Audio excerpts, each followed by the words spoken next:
தஞ்சாவூர் மாவட்டம் வடக்குப்பட்டு பகுதிகளில் சுமார் 250 ஏக்கரில் தாளடி பயிர்கள் நீரில் மூழ்கி இருக்கின்றன.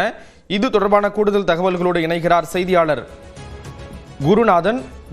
விவரங்களை பகிர்ந்துக்கலாம்.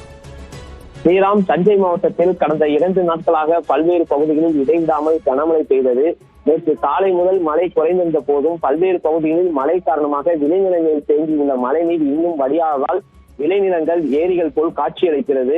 இதனால் நாட்டில் நடவு செய்த இளம் பயிர்கள் நீரில் மூழ்கி அழுகும் நிலை ஏற்பட்டுள்ளதாக விவசாயிகள் தெரிவிக்கின்றனர்.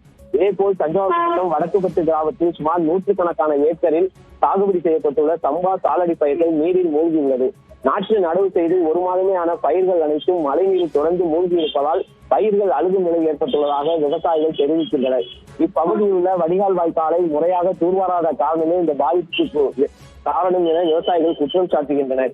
ஏற்கனவே ஏக்கருக்கு 30,000 செலவு செய்து நாற்று நடவு, உரம் தெரிவு என பணிகள் செய்த நிலையில் இப்போது அனைத்தும் வீணாகிவிட்டதாகவும், எனவே மீண்டும் தண்ணீர் வந்த பிறகு புதிதாக சம்பா சாலடி பயிர்கள் நாற்று நட வேண்டிய கட்டாயத்தில் இருப்பதாகவும் விவசாயிகள் தெரிவிக்கின்றனர். எனவே பாதிக்கப்பட்ட பகுதிகளில் ஆய்வு செய்து உரிய இழப்பீடு வழங்க வேண்டும், வடிகால் வாய்க்காலை முறையாக தூர்வார வேண்டும். அதே போல் மீண்டும் மறு சாகுபடி செய்வதற்கு அரசு மானியம் வழங்க வேண்டும் என விவசாயிகள் கோரிக்கை வைத்துள்ளனர். ஸ்ரீராம், விவரங்களை வழங்கியதற்கு நன்றி குருநாதன்.